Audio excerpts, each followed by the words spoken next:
Oh boy, we are here. We've arrived. We're late. I'm so sorry, guys. As I've said before on the podcast, I run games over on StartPlaying. For those of you who don't know me, my name is Emmerron.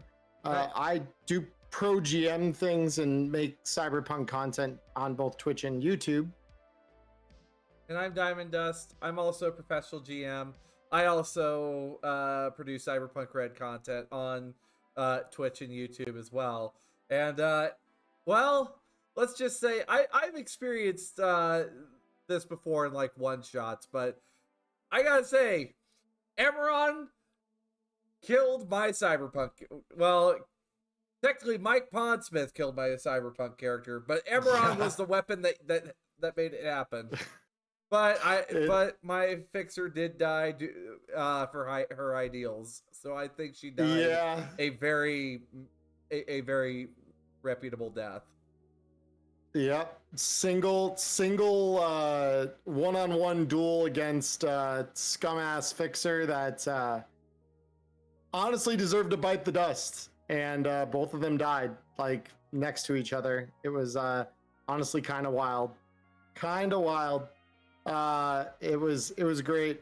It was great. We had a great session today. Yeah, everyone's good. Everyone left with smiles on their faces. Yeah, I mean, I honestly, no one left with smiles on their faces. Everyone was depressed. I did. I'm really happy with how that death happened. It was very much, she died for her ideals, and I think that's actually how she would have gone out. Yeah. Good for her. I mean, yeah, that was a wild ride. How many close calls have I had now? And this is you finally got me.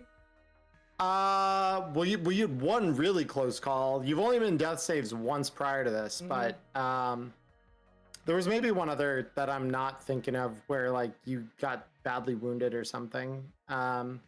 I mean, not being able to dodge bullets does not help. but that's part of what I wanted to play with. Not having to run Reflex 8.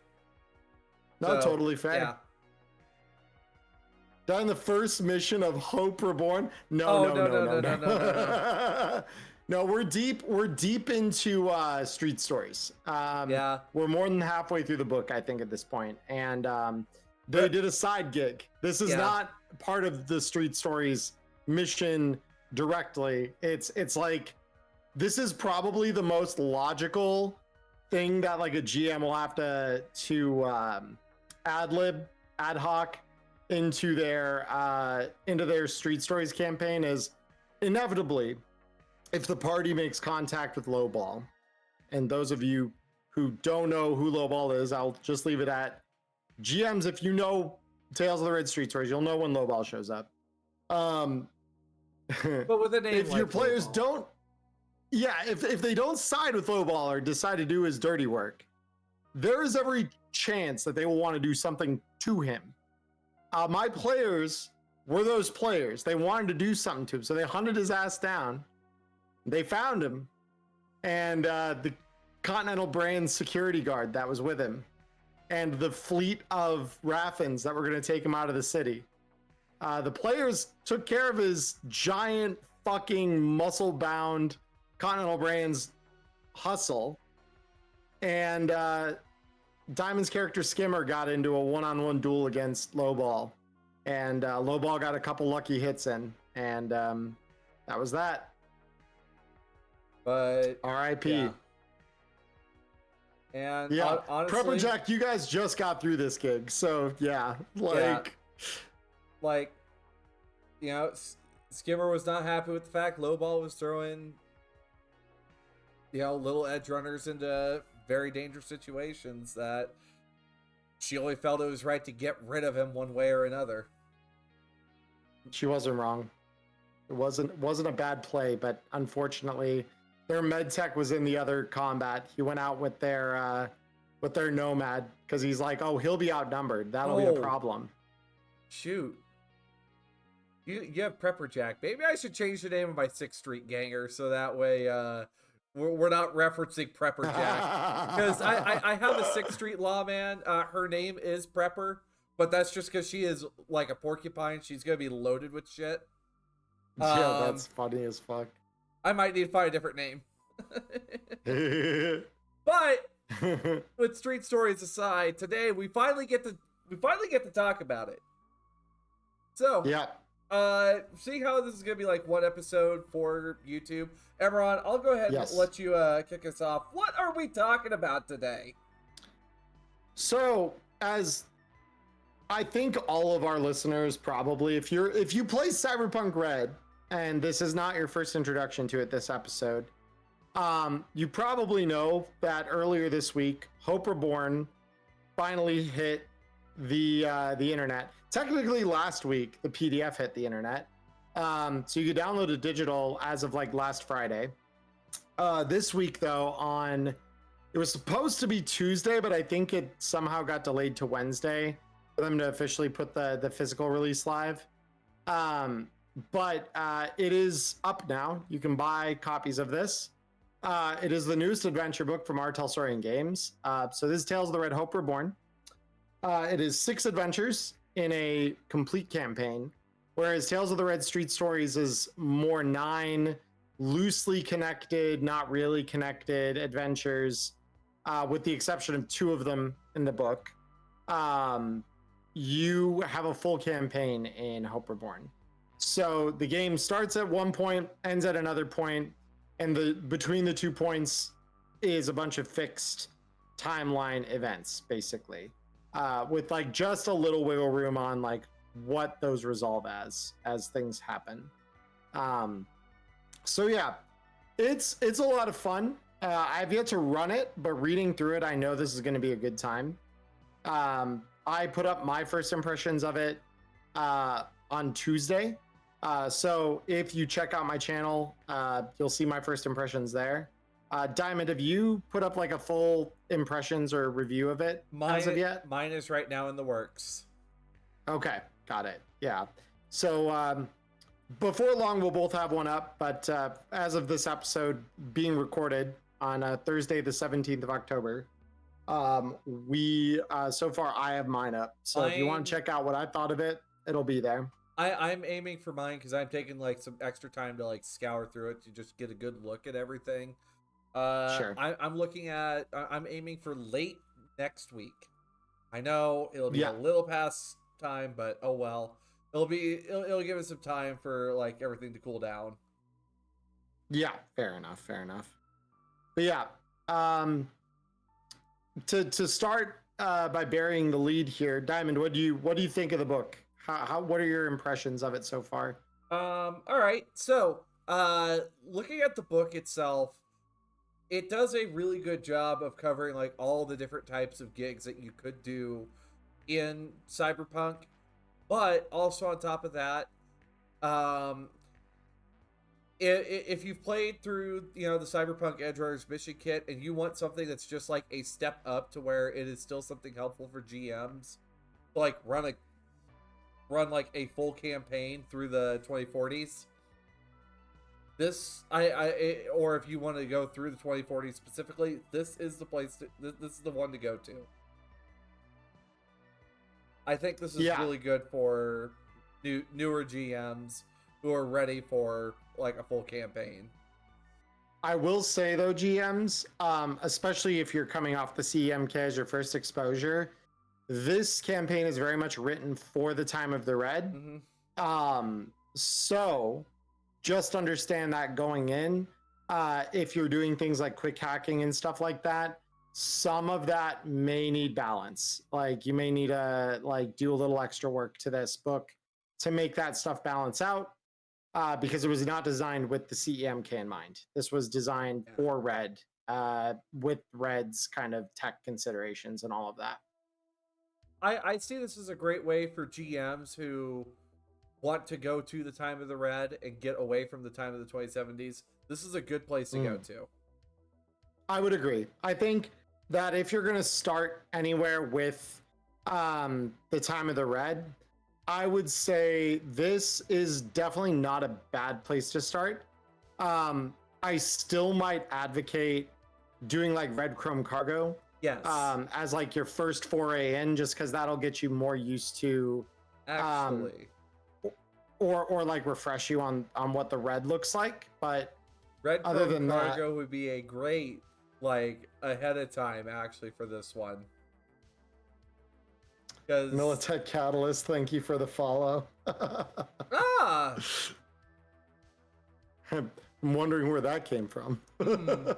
but you know, and like also you'll notice in this book there will be references to past gigs in here. So what this seems to me is it like it actually sets a little bit of a timeline for where this book takes place compared to some of the other events across True. the timeline.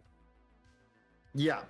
It's good in that regard. Like it does try to like solidify some of the elements and things like that make up the time of the red, which is useful. It is very, very helpful when you're trying to plan as a GM. So you won't be like totally in the dark with this thing or anything. That said, I'd probably advocate like doing a little something before you dive feet first into the first mission, because these missions, they are fairly beginner friendly, but they do require a little bit of an understanding of the rules with like they add some complications to the rules. Let's just say that, right? There's some new systems in here that aren't in the core rulebook. So if you start diving into this as like a first experience, some of you may find it a little overwhelming if you're not used to fairly rules intensive systems. So I would just definitely say that, just so that you're all not caught off guard by that. And also playing the campaign, which was the first section of this book, which also has some awesome fan art of the Mike Pondsmith on here. It does a really good explanation of like what this book is for and like how to like run the campaign. And talks about like how the beat chart system works in here as well. But where do we want to begin, Emmerron? Where do we want to begin? Looking at this book. I like to start from the new rules, because I think that like that's probably the generally applicable spot that like most players will find their utility in that. Because we did cover some of those last week. We did. I will say, like, talking a little bit more about the ones that get included specifically in like some of these adventures, because like something that was interesting when I went to do my first impressions, I noticed in the rule appendix there are 5 new rules in the rules appendix. Mm-hmm. Only one of those is actually a rule, that like a system that gets mentioned as like a new rule, which is Flash of Luck, which I believe we did discuss it last week. Oh really? Because I thought mass combat was also introduced right, CEMK, yep, that's right. No. Mass combat, this is the tricky thing. It's not in the rules appendix, but it is a new rule that was introduced in Hope Reborn. Oh, okay. It's tricky, and it's not the only one like that too. The rule for heists and cons as well as clocks are not covered in the rule appendix, even though they make up a huge chunk of what I think makes this book interesting.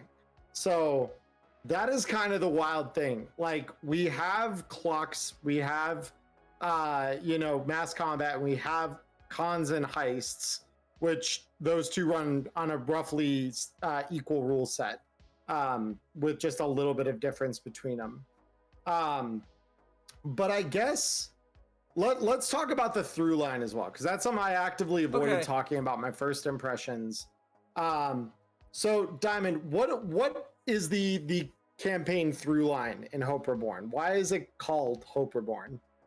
So much like, and if I remember correctly, I either was it Mike or Jay, because it was, I think it was Gen Con 2023. Someone talked about like in like very light detail what Hope Reborn was, very Yeah. much you are watching what is the fall and of the old forlorn hope and the rise of a new one.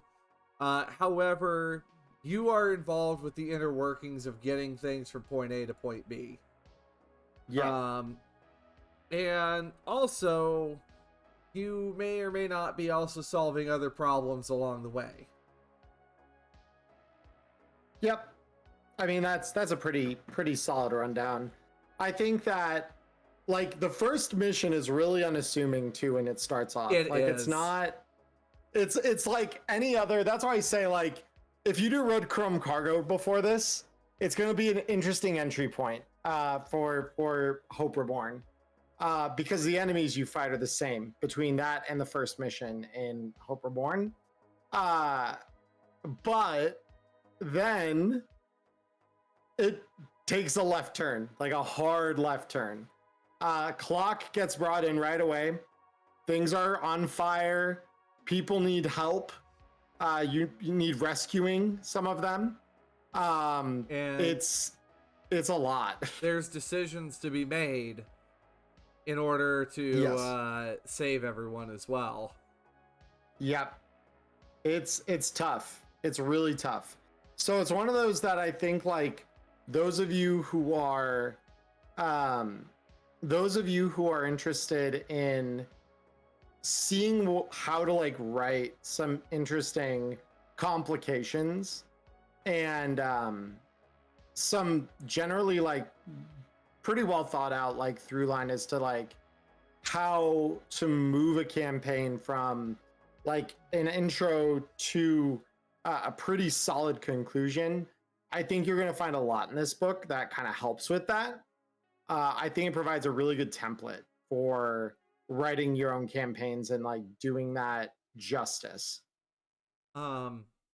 Also, there are times throughout this campaign, would like to note there that you could just end the campaign early in the book. There's a bad ending, and it cuts a whole There's a few adventure bad off the endings. end. There's a few, but there's one in particular that really cuts off the end of the campaign. Mhm. Like you cannot do the last mission if you make some choices, which is fascinating. It's absolutely fascinating to me that they did that. Yeah. So, do we want to talk highlight each adventure, kind of like gloss over each one just a little bit? I know we are running on a little bit of a limited time frame today, which unfortunately, folks, we might not have enough room for Q&A today, but don't worry. Yeah. We might probably not though. We'll try. Like we're gonna do our best. But yeah, we can kind of touch on each adventure. Starting with the Angel Share, which is very good. Yeah, which Eddie Webb wrote this one. By the way, Eddie, if you happen to watch our campaign, I did run this at Gen Con, and this caught a lot of people's attention. They were asking, so when does the book come out? And I really hope those players actually got this book. Yeah. And Emmerron, looking at the Angel Share, this really kind of screams that you all meet at an inn, or you all meet at a tavern, kind of start to a campaign. Yeah, it's really interesting how they did that. Yeah, like this one still very much has the D&D-esque or fantasy-esque, like you all meet in a bar or tavern, you gather, and there's a mysterious old, in this case, woman who gives you a mission to do some really like deceptively simple looking task. Like there's this guy who's been making problems in the neighborhood by selling XPDs, and we don't want him here. So we want you to like deal with him, but don't kill him. Like we want you to get rid of him, but literally just don't kill him. We want a message sent, we don't want to add up to the body lotto. Just scare him a little bit. Yeah, break his shit, get him afraid and force him out of the neighborhood. We don't want to deal with his ass. But I mean, easy enough. Yeah. Easy enough. So you go in, you do the job, you give him the old razzle dazzle, and he goes and he fucks off. Now, of course, in the midst of all this, you go to a shitty bar that's full of shitty people called the Chrome Cross, home of the Red Chrome Legion, which we all know the Legion. They're all terrible people, but they're really not going to be that relevant to this campaign, right? Right. Right.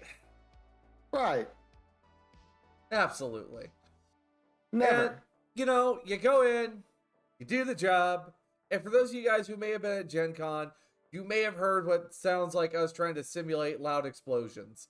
Because, like everything, when a campaign slows down, you make something explode, and that's when the pace picks up. And and like we mentioned, bar's on fire. You gotta make some decisions. And, you save everyone, right? Happy ending. We're all good, right? Nobody died in the fire. Hopefully. No. You're the... There's a chance. There's a chance you get that happy ending. Yeah. I will say it requires you and the crew that you're working with to be very intentional, very smart about the way you do things, and more than a little lucky.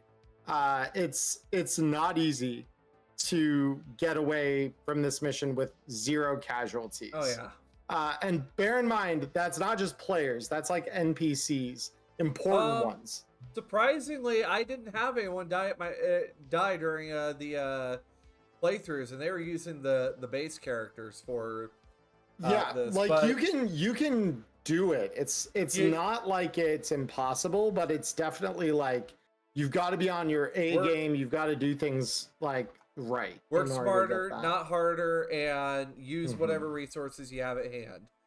No, Prepper Jack, you blow up the Legion. You don't save the Legion. Because killing fascists is morally acceptable in Cyberpunk. And anywhere. Anytime the Red Chrome Legion shows its face, I mean... Oh boy, here I go killing again. Which, speaking of which, the Red Chrome losers end up actually showing up again. And... Well, yeah. Yeah, so you deal with them. You deal with them. You do a little killing. You save some of the people that actually matter, the people adding value to the city. And by the end of this adventure, here's your because this is the first one, this qualifies as a light spoiler. By the end of this first adventure, no matter what you do, the forlorn hope as you know it is gone. It is poof, up in flames, collapses down in on itself. It's over. So now we have to build a new one. So with that, Marianne Freeman, a lovely lady. Jay Gray came in and just said, spoiling all my work. Hi, Jay. Everybody, hi, say Jay. hi to Jay. He put a lot of hard work in on this. Jay, we're very happy to see you. Yeah, it's good to have you here to watch us spoil all your work. Thank you for being here. Look, we're not gonna spoil everything. We're just talking a little bit about what's going on here. Yeah, well, from here on out, it's going to be truly very light spoilers. No. That first mission is just the setup. Yeah. Because now you have to understand everything else beyond that first thing has you rebuilding the hope. And it's all stuff in service of that. One of my favorite details, though, is if you're looking for a map of the old Forlorn Hope, if you are playing a campaign pre-Hope Reborn, you have a map of the Forlorn Hope now. Yes, we do have one. And it's very, very cool. Brain is beef jerky, no spoilage. Fair enough. No, it's it's gonna be one of those things where if you guys get through that first adventure, everything opens up pretty big here. The second adventure is a lot of fun. This is actually one that I got the I got the privilege of playtesting this one. And it made me very, very happy. When I saw the face of who was on the front of this one. Which Yep. we're gonna actually get to have an interview with him. I talked with Mr. Skorkowski, and he would like to come on to Ooh. Wireheads. We'll just have to find a day and Yeah. make it work. Which We'll make it happen. Which, you know, Mrs. Freeman sends you off to go see an old friend of hers. Guy known as Jack Skorkowski. Definitely not related to Seth Skorkowski whatsoever. I don't know what you're talking about.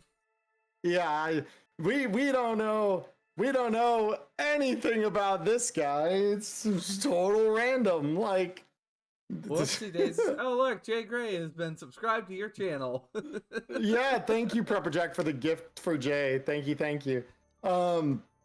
So yeah, Jack Skorkowski also, for those of you who are 2020 enjoyers, you guys may remember the Scott Brown incident. And so when I tell you Jack Skorkowski owns a real estate company, I mean, it's great. Honestly, this mission, the moment I started reading the premise for it, I started to die laughing. I could not contain myself. It made me laugh so hard. And so when I started explaining it to my table, like, yeah, you guys are going to go meet Jack Skorkowski, and you're going to, work with him. He's a real estate broker in the city. My whole table was grinning and or laughing, depending on which one we're talking about, because they all knew. Like, also, on top of that, apparently Jack learned everything he knew from some guy named Scott Brown. So Jack in this one, once Jack's been informed about the situation, he's going to go off to go find somewhere for the New Hope to go get put up. But while that's going on, what does he do, Emmerron, since you were the playtester for this one? So run that question by me exactly. What do you mean, what did I do here? Like, what is the party off to go do? What is Jack? Oh yeah, what's the mission? Yeah. No, the mission's quite simple. Jack is going to look into some options, real estate options for the New Hope. You guys are tasked with checking in on some of his properties, which is, again, like, it's so funny because there's almost none of the missions in here that feel like they are complicated. None of them feel complicated on their face. Yeah. They all look really simple on the face, and they're just like, it's like, yeah, you're just gonna go help me out. You're gonna scratch my back, and I'll scratch yours. You go check a couple of my properties because I've heard some things aren't so great, and like, after you've done that, I'll be doing all this, and by the end of the day, we should be able to meet together, and I'll show you the new space that I've got figured out because I've got some ideas. And of course, nothing's that simple because it's Night City, but like, it's a great premise. And the first place you go to is a haunted house, which is incredible. Yeah, and also something I got real fucking excited about is we finally get an image of My First Graph 3, which looks exactly like what I suspected it. It looks like the chibi graph pin that I got from the Penny Arcade crossover.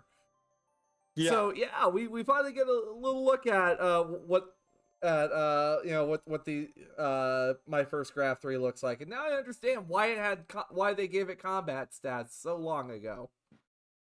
Yeah, it's incredible. This is like the haunted house section of this gig in particular is wonderfully creative. It is.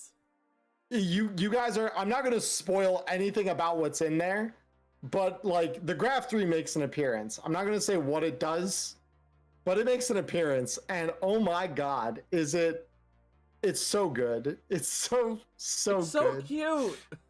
It's very cute. Right up until it isn't, but that's that's the only thing I'll say about the haunted house. It's very, very fun. This whole adventure, you kind of start getting the vibe of like what the problem's gonna be before it's all over. And this mission, without saying much more about why, this mission does take advantage of the hot pursuit rules, the car chase rules. And there's a reason those are in here. So it's a lot of fun.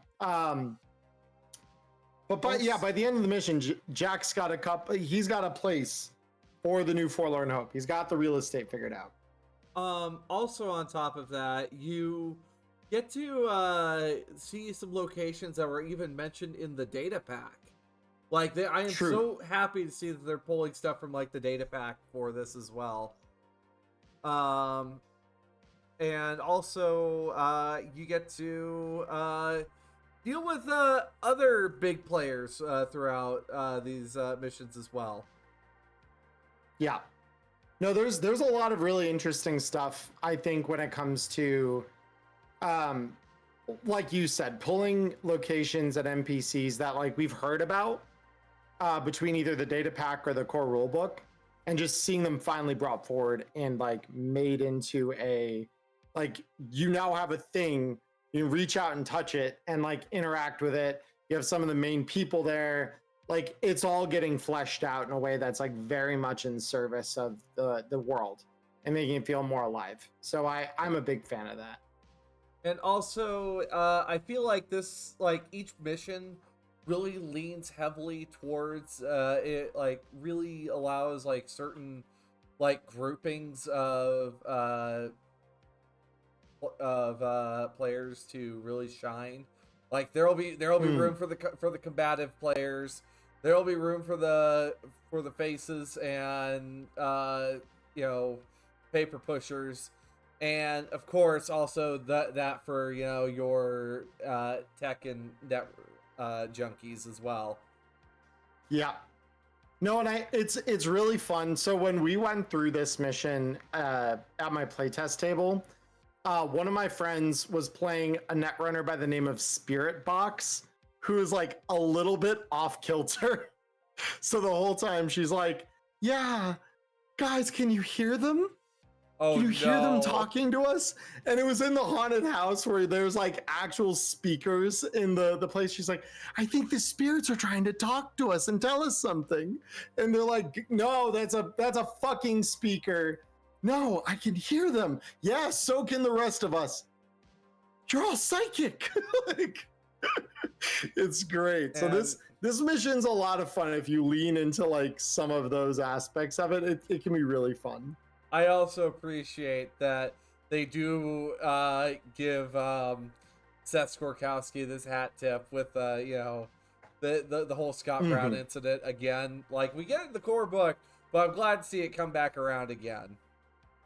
Yeah, no, it's very cool to see references to the broader community. To be fair, like, they do a very good job of that. Like, there's a lot of references to creators in the core rulebook if you know what you're looking for.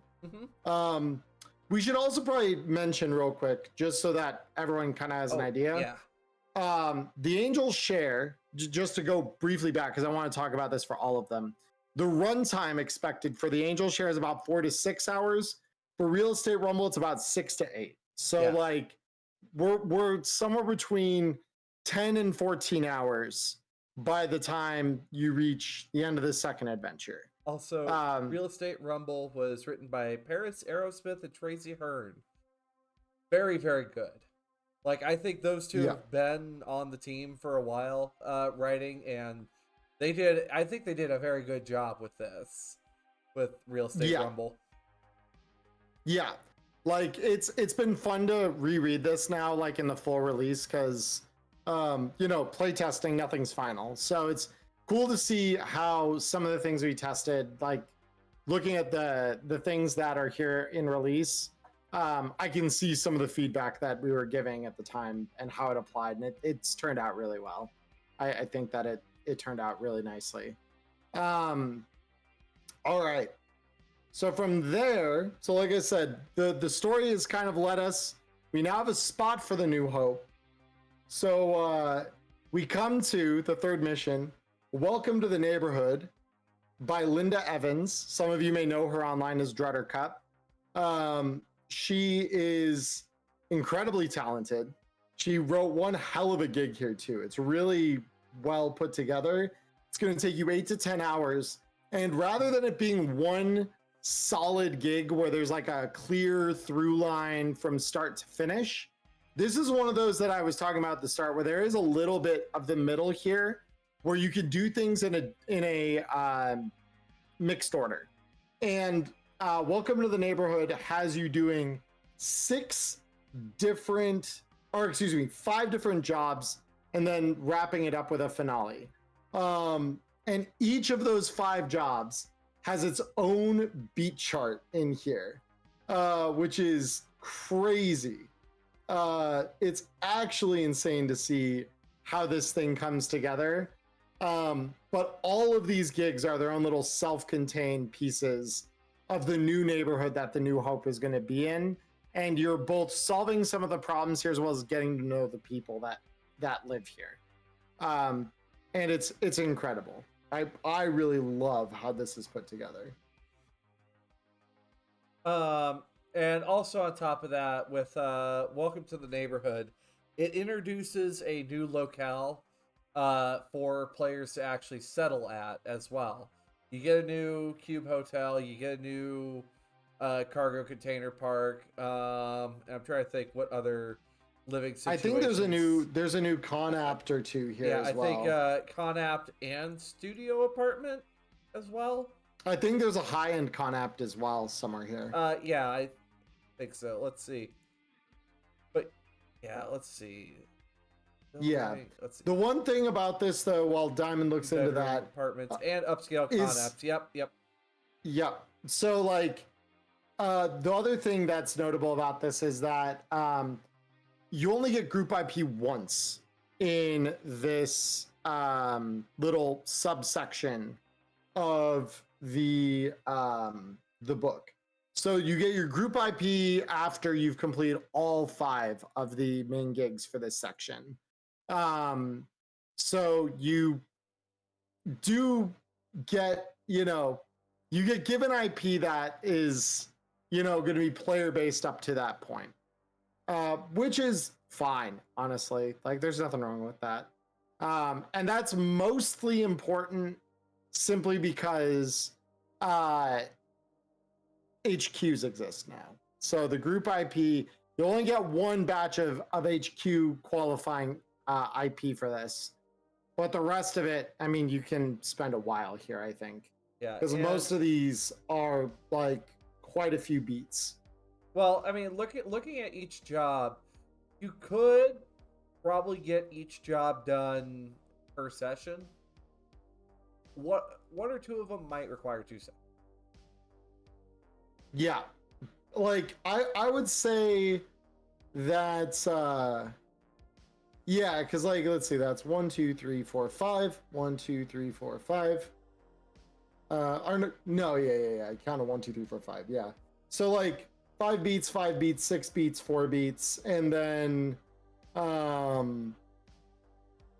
that's 3. Yeah. So most of these are like, they're 5 or 6 beats each. So, like, realistically, you should be able to get through each of these in no more than a session, I think. 5 or 6 beats are easily doable inside of a single session. That said, your mileage may vary. Your players may want to do some crazy shit. They may want to spend more time on some of these things or getting to know some of these characters. And if they do, oh well. But this is the one, I think, that, like, of all of the gigs in the book, I think the 8 to 10 hour estimate on this is the most likely to be potentially underestimated. I think that this could get quite inflated. You could probably spend up to, on the high end, I would say double what they're estimating here, depending on how your players decide to interact with each of the communities and chew the fat here. And, but yeah. Here's the big kicker about why it might take so long. This job takes a whole month. It's a long time. Marianne is having you guys, come check out the neighborhood. Yeah. It's literally in the name. Welcome to the neighborhood.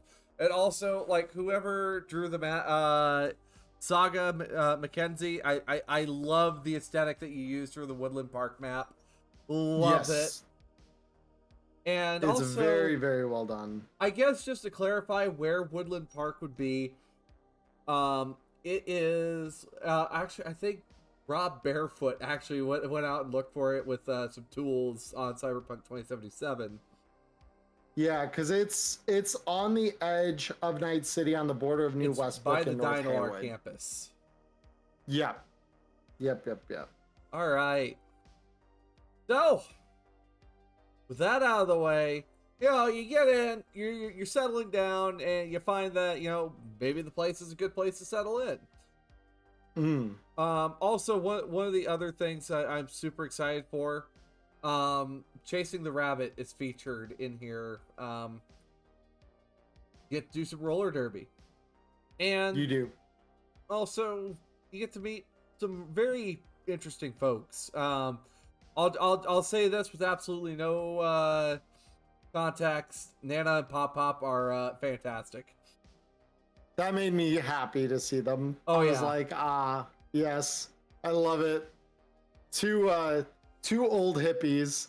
Like Pop Pop in particular reminds me of Tommy Chong a little bit. Yeah. Yeah, it's very cool. Very cool. I'm a big fan. Next up in our list of adventures, we have, this is the other one I play tested, which this is the one that my party liked the most of the two that we play tested. So this is the Devil's Cut. It's going to take you 6 to 9 hours long. This was written by Melissa Wong, who is also another very, very Absolute accomplished legend. author.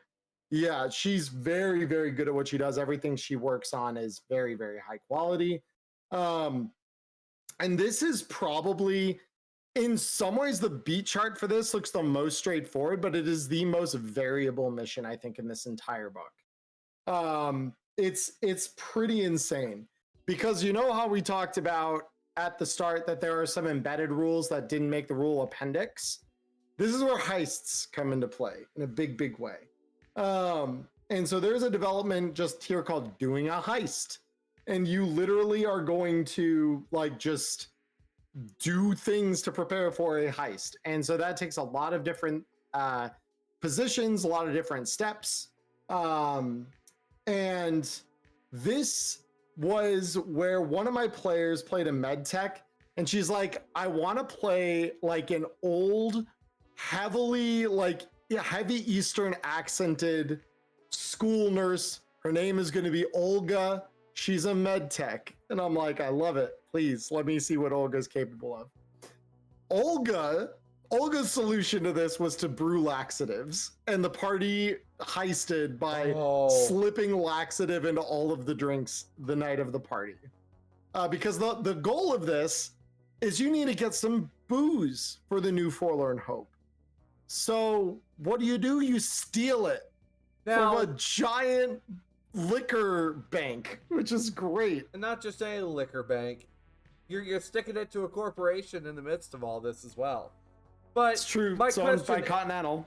But you might be wondering, well, why don't you just go buy some booze? And I'm like, well, there's something very important about this booze, and you'll find out when you play the Devil's Cut. All I'm saying is liqueur made from now extinct fruit is very hard to come by. Also, on top of that, fun fact, Harry the Shrimp is a character you'll meet in here. She has the same name as one of my elementary teachers. No shit. Oh yeah. That's hilarious. I read that like, wait, hold on a minute. Yeah. That's hilarious. No, ultimately, this is a mission that I think does a great job of both setting the GM up for success in terms of telling you everything you need to know to prep for this and to run it well. But it also really does let the players just be hugely creative, right? They are given so much creative freedom here. And I think it stands as a really solid testament to how not everything needs to ever be like fully idealized and planned out by the GM. I love this mission just because of how it showcases how little you can have scripted and how you could still have a wildly successful, very interactive, very immersive session or 2 or 3 of Cyberpunk through this. So yeah, big fan of this one. And also with that, they introduced Flash of Luck partially because instead of your party sitting there and poring over all the different possibilities of what could happen, and spending a session, like an entire session, planning and planning and planning. Sometimes it's just, and I actually used Flash of Luck today. Unfortunately, it did not quite work. It didn't quite pan out the way I hoped, but shit happens. The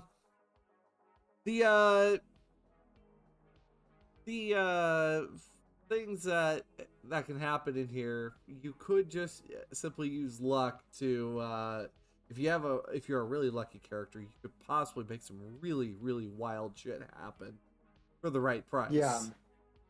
And I mean, there's plenty that you can do in preparation. This isn't gonna, Flash of Luck does not replace your preparation, but it does give you some buffer for failure, right? Like where you're looking at something and you're like, oh shit, like we didn't prepare for this eventuality in our like plan. If it was something logically you could have known or could have prepared for, you can just Flash of Luck and be like, oh, I'm just gonna, go ahead and we're gonna say this actually does work this way. And it's very cool. It's very, very cool. GM still gets right of refusal, which is the nice thing, right? But like, so players can't go way off the rails, but there's still plenty of grace for them to like understand, like you don't need to have a perfect plan. You just need to have a good enough plan so that when you walk in there, your Flash of Luck can kind of compensate for anything you didn't initially think of. And also, one other little detail in here that I found is also levels of alert. So depending on your prep work, could really determine either how easy or how hard this job gets. So don't get sloppy. Yeah, because this harkens to which RPG was it that I was playing more recently that uses alert levels? There was one I was playing somewhat recently where it's like, yeah, this is how alert works. Oh, Shadow Scar. Shadow Scar is the one that I was thinking of. Yeah. Because they're like, as a world in Shadow Scar becomes more aware that there's something not of the world, right? Or you and your crew or the yokai even start calling attention to the fact that something's happening that doesn't quite work with the rest of the world. The people that become more aware and the response becomes more direct to you, and it tries to like counteract and intervene you. So yeah, it's cool that we see another version of that system here, which does kind of the same thing it does in Shadow Scar, which is like, they're going to start talking about like, okay, well, there's some extra police presence or guards or whatever on place. And if, you've got them on high alert, they're going to actually bring the real police in. It's not just rent-a-cops. It's like full-on NCPD officers.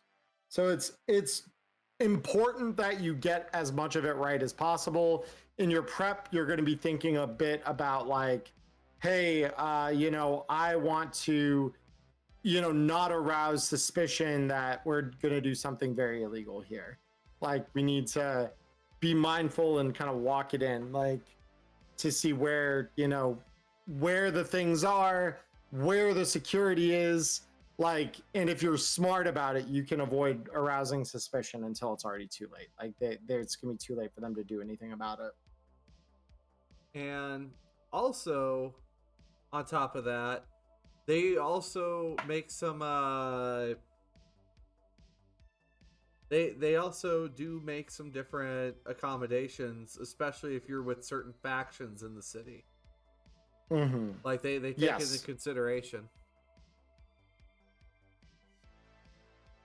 Because yeah, like there's one in here that's like, because this was another thing that I like when I was writing my own gig, pay to win, that you can download on my Patreon. Shameless self plug. If you look at that, one of the things that I had to do because it was feedback I had gotten, which is like, well, what if I'm an exec, right? Like, what do I do here, right? Like, or if I like specifically they mentioned like, what if I'm a Continental Brands exec because they own the place, right? And then it's like, okay, well, you have to define your relationship with the exec that is throwing the party, like how close or distant you are to her, and that could shift how you're planning for this heist goes and like what you're doing there, which is very, very cool. Like I think that it's nice that they accounted for that. There's a part of me because I know that didn't come up in my test group, but I know we weren't the only ones testing this gig by a long shot. So I'm curious if that was feedback given to them by one of the other test groups that did have an exec in there, because that is a very well considered element of things.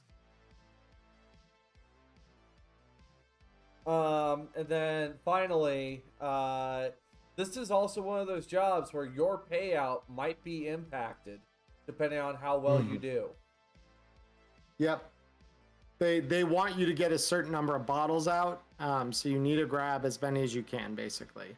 If you succeed at securing the whole bag, you get a ton of money. But if you only get a couple, like you'll get paid, but you just won't get paid nearly as much. All right. And then also, as well, there is like beats for downtime, talking about like what's going on between each mission as well. And like they even suggest like, hey, there's gonna be a little gap of time between here and there. Maybe you could send them off on another side gig or whatnot. Also, this is one of those few that like I've been looking at a few of the stat blocks in here. You do not want to piss off the security in this one. You do not. No, they will flatline you. Like they will hurt you bad. They will hurt you really, really bad. Like they got some. It's fucking not bite. ideal. All right, and then next, Chris, is it Spivey or Spivey? Spivey, yeah, it's Chris Spivey. Chris Spivey brings us Hope's Calling, which takes 8 to 12 hours to play, so somewhere between 2 to 3, maybe 4 sessions, depending on how you spin it. Yeah, I'd like to say, for my purposes usually, and I know every table's different here, but I know my table we usually do 4-hour sessions, unless we're like in real life meeting together, and then like we there have been times where we pull 8-hour long bangers of sessions, in which case yeah, you're getting this on like 2 sessions. But yeah, 4 hours a session is usually my standard. So yeah, you're 2 to 3, maybe 4 if you're chewing the fat again, or taking a little longer to explore some of this, because this is another one that like very heavily works off of preparedness. There's a lot of preparation that goes into this one.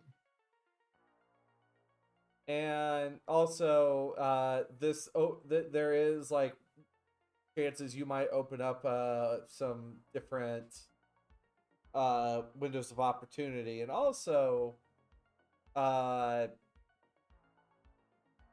sometimes you got and sometimes this might be one of those times you gotta split the party.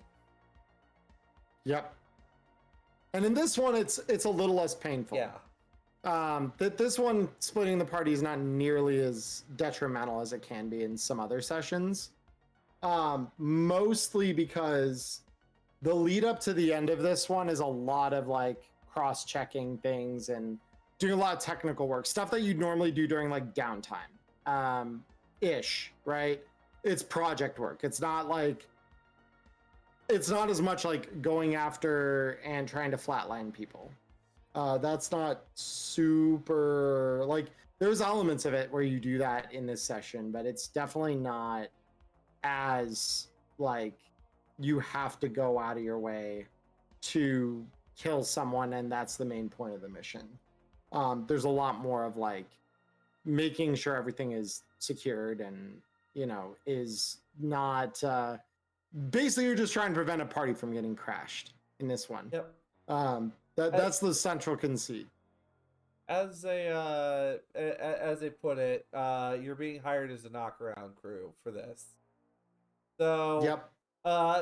This includes some really easy jobs like going to go get some of the ingredients needed for the new drink that's getting posted tonight. Making sure that the building's up to par. Finding and make sure everyone's present on hand, and also making sure there's nothing going on behind the scenes.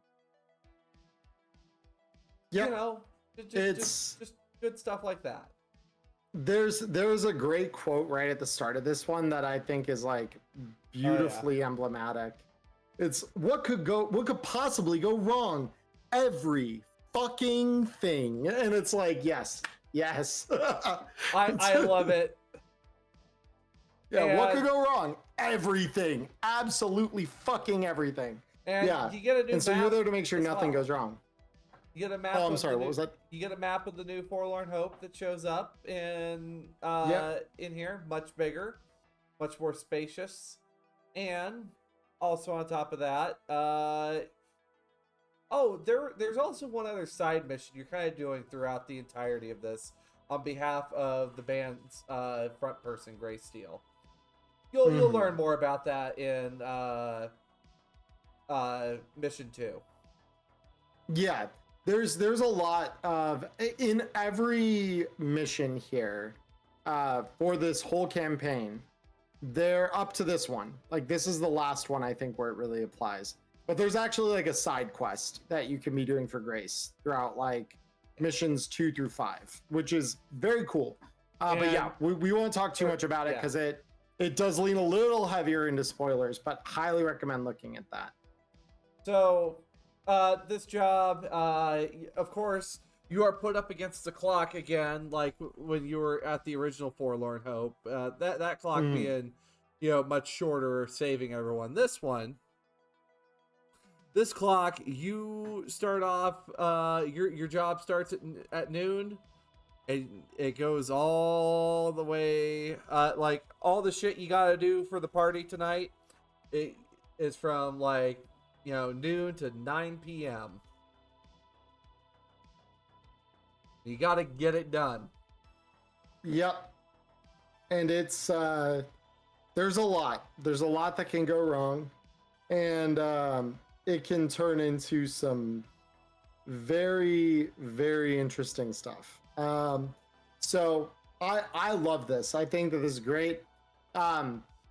This also has the potential to be the final mission in your campaign. For at least where the Forlorn Hope is concerned in your campaign. If it expands beyond the end of this book, then obviously that could be different. But this is where things can come to an end. Very abrupt, very sad end. Also, you might see some fucked up shit if you are the unfortunate person to come across it. It happens, I guess. Yep. And also you do have a chance to make some either very powerful enemies or some very powerful allies in this. And mass combat is introduced in Hope's Calling. We aren't going to talk about who you're fighting. Just keep your eyes peeled. You'll figure it out. Yep. Also on top of that, they introduce a clock that shows up for what appears to be a major climax. Yeah, I will say this is one of those missions where a mass combat will happen. It will happen. And this is where we get to see what those rules look like and how they play. It's a very, very well put together thing too.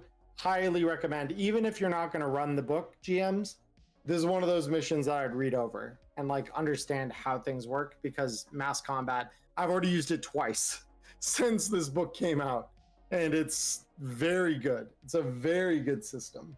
Also, I found something that, like, you know, if I'm running this, if I actually get a home group to run this with, right about when you know, it's time for, you know, the Hope to open up, they included the house special. This thing looks tasty as hell. I really want one. I kind of want to make one in here soon. It looks very, very good. And the recipe's in here, and please drink responsibly. We here at Wireheads do encourage to drink responsibly. But you know, yeah, like definitely check this out. It's on page, for those of you who are looking for the recipe, it is on page 139 of the book. And it involves blood orange juice, which is delicious. So very, very cool. I was very happy to see that. So let's assume for just a second, your campaign does not end there. Five missions wasn't enough. You need the sixth. Great. Welcome to the final adventure. It is called Ripping the Ripper. Not to be confused with Reaping the Reaper, which came out in Street Stories. Ripping the Ripper is, in a lot of ways, no less deadly than the other one.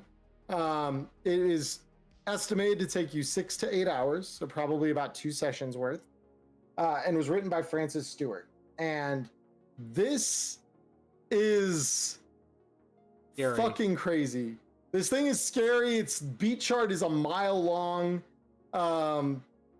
because there's like 2 main forks, but you can shift from one to the other. And if you do just the direct route, we're talking a minimum of 1, 2, 3, 4, 5, 6, 7, 8, 9, 10, 11 beats, including the hook and the resolution. And that assumes you do none of the optional beats, none of the side beats from the less direct route, and you go straight through. It is a monster of an adventure, and it is very, very dangerous. It is extremely dangerous. So dangerous, in fact, that you're offered 4,000 eddies to complete it. So that should tell you, every one of you, if you know how payouts work in Cyberpunk RED, exactly how scary this fucking thing is. Double a dangerous job. Like this. I ran it with a group, and they got through it for the most part okay, but that's because they had luck on well, not just luck, but they had some really good rolls on their side. Also, I would like to note one of these characters has a surprising amount of bowling balls. That's a funny little detail I found on one of their stat blocks. That made me laugh. I love it. That made me laugh. It reminded me of Cyborg, because Cyborg has weapons like that. It's like way too many knives, I think, is a legit cyborg weapon. And it's like, oh man, a surprising number of bowling balls. Incredible. So, the way Ripping the Ripper works, it can really work for, like, if you have combative groups. You have a route that is where, you know, the crew chooses violence. And I guess I'll give, like, the names of the 2 overarching stories. If the crew chooses violence, they go through the story. Bullets are simpler. Yeah. However, you can work once again with Harry the Shrimp and pull off a con job on a certain person that's involved. And this one is called the Busan Backdoor. And personally, as someone who enjoys watching some really good, like, videos of I personally am not a fan of conning people, but I'm always interested in seeing how people can pull these things off. The Busan Backdoor has a very interesting kind of it has a very interesting flavor to it. I'll say It that. reminds me, I won't say much about it, but the flavor and feel of it is extremely reminiscent in, if we look at 2077 as like an example of some of this, it's got like hints of both the Konpeki Plaza heist and kind of the lead up to that, as well as the scene where V and Jackie meet with the Maelstrom in their hideout during Act 1. Both of those very much are like, if you're looking for examples to lean into, that is what I would say. Like, look at that as far as like how this should kind of feel. Militant Callus, thank you for the sub. I appreciate that. And Ripping the Ripper is very much, it sticks to the name. You are going to be dealing with I thought some of Maelstrom was foul. Oh, I when I was proofreading this, I kind of had to hold my supper one night. Like, whoa, it is not for the faint This of one's heart. spicy. This one is spicy as fuck. The art does not make it any easier to understand some of the depictions in here. Yeah. The art in this particular adventure, like all of them have great art. This one, the art really fucking sells what you're doing. It's really good, but that's also like part of what makes this adventure, like for GMs especially who will be looking through this at detail, you're gonna say what the fuck at least once or twice, I think, going through this. Yeah. Skippy, for example. Oh. Yeah.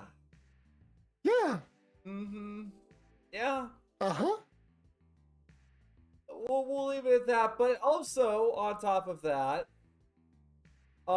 they even make some connections. Like, I think if you work for certain members of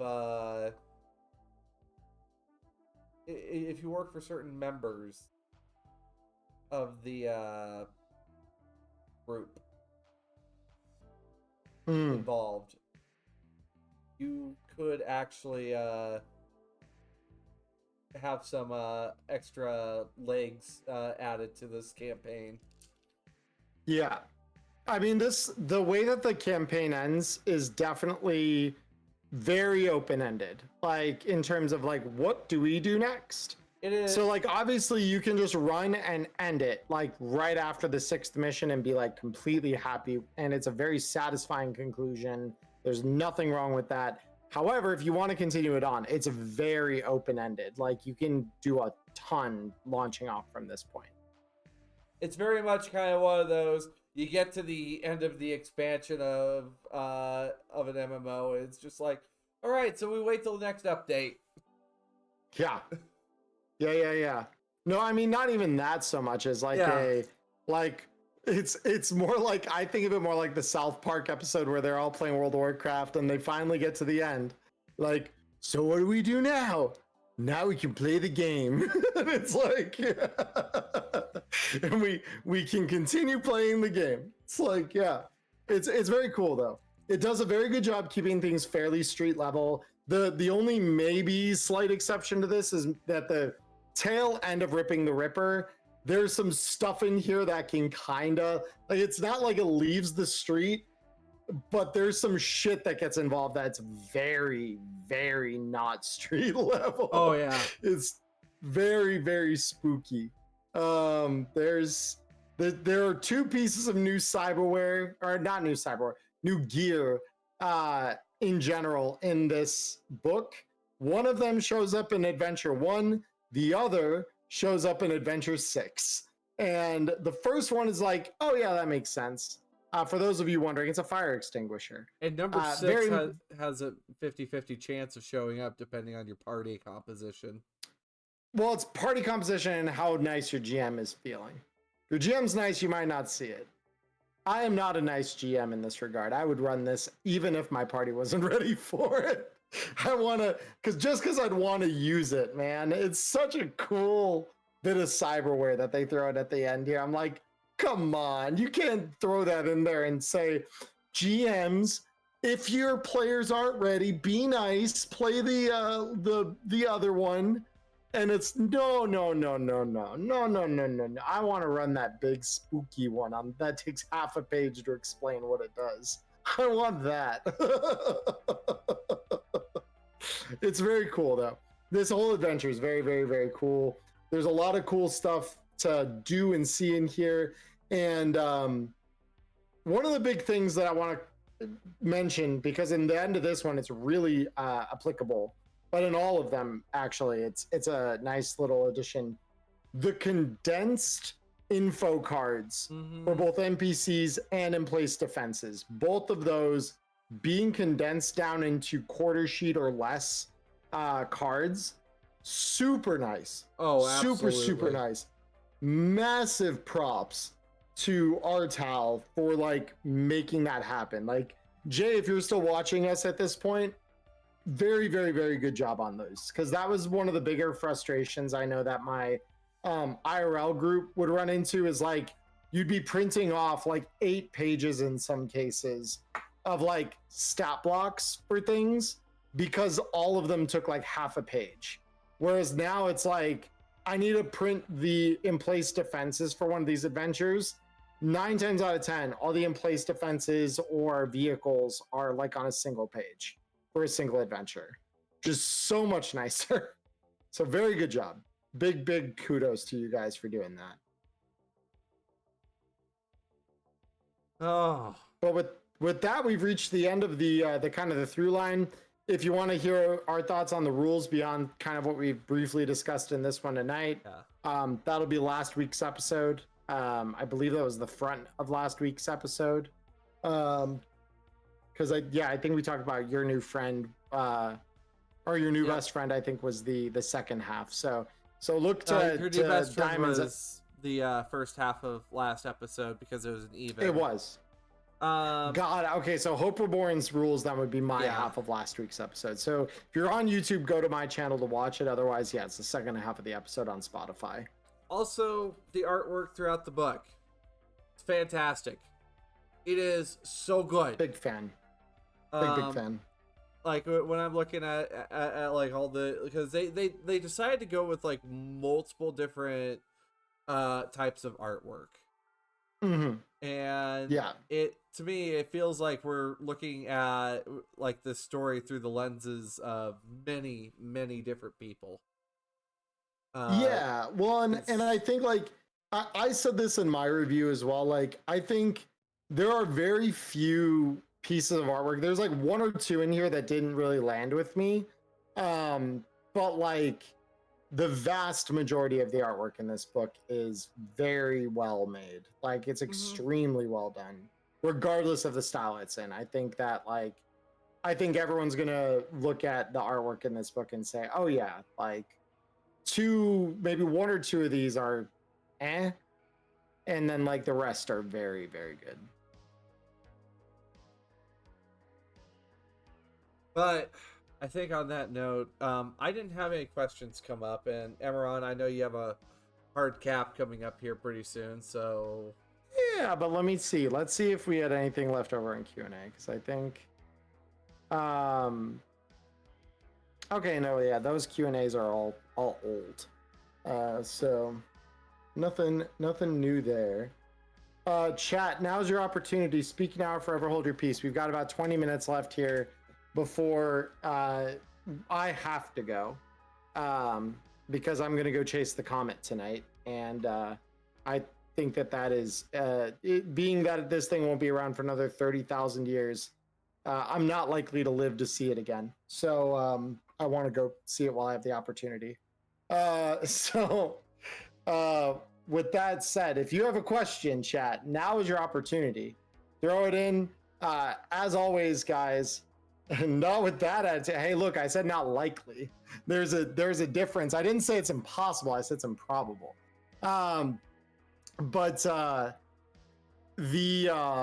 If you guys have questions, and this to any of our listeners watching this on a recording after the fact, feel free to submit them either through the comments on our Spotify, on the YouTube channels that we post these to, or email us at wireheadspod@googlegroups.com. We would love to see your questions. We would love to answer them. New Hope Reborn NPC with the most spin-off gig potential. Who? Oh, that's a great question, Jay. Thank you so much. I need to think about that for a sec.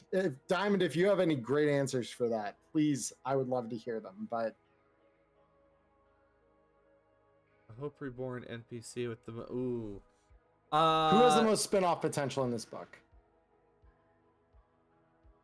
You know, I would have to say the Woodland Park folks. There is plenty of places to branch off from there. Depends on what kind of groups you want to roll with. I gotta say I might have something already in mind for Nana and Pop Pop. So yeah. Yeah, I have to say, yeah, like Welcome to the Neighborhood is full of them, because I think that like, and also that is probably the thing that needs, like, not, it doesn't need more development, but it could use some additional development in the way that it is written. And also Harry the Shrimp would also be good. Yeah, well, you know what? Well, it depends how spin-off we're talking. If we're talking Scream Sheets, just about any of the NPCs in Welcome to the Neighborhood could make some really good spin-off Scream Sheets. I would love to see Nana and Pop Pop are like probably my favorite NPCs from the adventure. If not in the whole book, I fucking love those two. So I would love to see Scream Sheet by Nana and Pop Pop. If we could make a whole campaign out of the drugstore they run, I'm 100% down for that. Fucking holy shit! The Adventures of Nana and Pop Pop could go hard. They offered a local delivery, and maybe their local delivery folk aren't available, so it's up to you this time to deliver their good stuff. And also, 100%. Asks, why is it in Toggle's Temple that the Militech shotgun was fully automatic in 2020? Why is it single fire? I don't think slugs and auto fire for a shotgun is too bad. Okay, so about this, it's literally, it is quoted, page 8 on the Militech Bulldog. Whichever corp was supplying parts for the auto shotguns must have died early during the Fourth Corporate War, because the Militech downgraded their famed Bulldog, much like Arasaka, their rapid shot. Still, while with the Bulldogs you find today won't fire as rapidly as older models, the accuracy is nothing to sneeze at. Yeah. It's a pretty good explanation that, you know, the parts for the auto shotguns have kind of disappeared. Yeah. So, but to finish answering Jay, like Harry the Shrimp could have a whole heist book. Like a book of heists for fucking Harry, because that's like everything that Harry the Shrimp gets involved in somehow turns into a heist or a con. And it's like, it's even mentioned in her character, obviously, like that's her whole shtick. Yeah. So I would love to see Tales of the Red heists galore with Harry the Shrimp being your kind of central quest giver. That could be super fun. Harry Situations. Harry Situations. There's the title right there. Yeah. No, that could be insane. There you go, Jay. There's the title for next Tales of the Red. Harry Situations. Tales of the Red Harry Situations. Yeah. That could be fun. I could see perhaps also Mr. Skorkowski as well. That could be fun. I could see some, maybe we get some follow-up jobs with Mr. Skorkowski if we do well enough. Maybe. Yeah, like it depends if like yeah, I agree that there could be some. I don't know if I would say the most spin-off potential. I think that Harry the Shrimp, probably, if you're talking like the most juice for the squeeze, Harry the Shrimp is probably the NPC that I could very easily see having the most spin-off potential. But I would love to see more of Woodland Park's residents, specifically Nana and Pop Pop, represented in like Scream Sheets. I think that could be really fun. Yeah. Also, I guess like another gig I did have in mind, like maybe it's just you're getting something from Dynalar, just like, hey, saw you guys are in the neighborhood, here is job, and Hmm. could be something there. Culture nerd. What if you do a Tales of the Red for Nana and Pop Pop, and you could call it "What's Popping Pop Pop"? Oh my Oh my gosh. god. Yeah. Harry situations. So Harry situations 2026. Uh, Yeah. That could go hard. I would I would like to. I would love to see. I could make a really good con job for Harry. Yeah, like there's some real potential there. I think that Harry as a central, especially if it's another one that's not quite so campaign focused like Street Stories was, and it's just like here's an assortment of heists and con jobs that all come from Harry the Shrimp, and like it's just a six gigs or something like that that Harry can give you, and they can just kind of be like fit in wherever you want them to be. That could be kind of cool. Speaking of gigs and jobs I wrote, I posted it over in my Discord. I'll probably get it up onto my Patreon as well. But Hungry for Violence is finally done. So please have Yay. fun with that. If you're looking for a nice quick smash and grab, go with Hungry for Violence. Smash and grabs are always fun. Like that, yeah, it is a fun adventure. I've read it. It's a quick one-page scream sheet, and it looks very fun. I'm excited to see what that looks like. So, I think on that note, Emmerron, you got a comment you got to chase. I got to work tonight, so I might give myself a little downtime. Of course, our Talsorian Games, once again, you've knocked it out of the park, in my opinion, as someone that has, I'm excited to see that we have like an even bigger entry point into the time of the Red now with Hope Reborn. So I'll get my impressions out there, but I gotta say, for anyone who might have questions or reserves, don't look at Reddit. Don't listen to the Reddit. Listen to us. We are not the authorities on all things Cyberpunk Red, but I'd say we could speak on pretty good authority for those that are fellow GMs. We got damn good ideas. I'm just saying, people, like, just look to us for some great ideas. We have them. But no, I sincerely do think that this is a fantastic entry, a necessary entry in the Cyberpunk library. I think we needed to see how a campaign could be written. And I think it's kind of cool that it is as succinct as it is. I think that only having 6 total gigs, each taking a couple sessions minimum, is very, very cool. I cannot imagine a kind of a better thing for us to have at this point in time.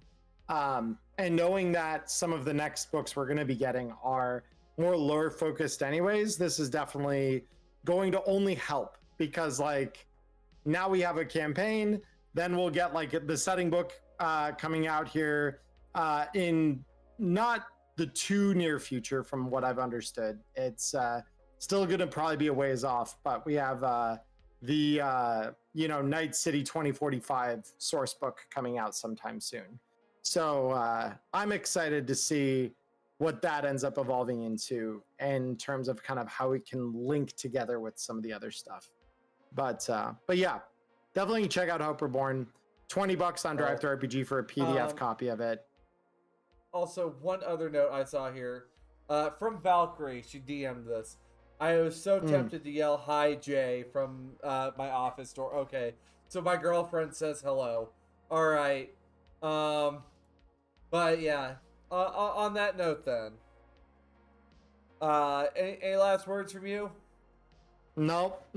I think that'll do it, guys. So, as always, thank you everybody for watching on Spotify, on YouTube. Thank you. Jay says hi, Valkyrie. That's very cool. So, thank you guys for hanging out with us in chat tonight. Those of you on Twitch, Jay, thank you for hanging around for the stream. It's cool having you in here. So thank you for being here while we talk about your new book.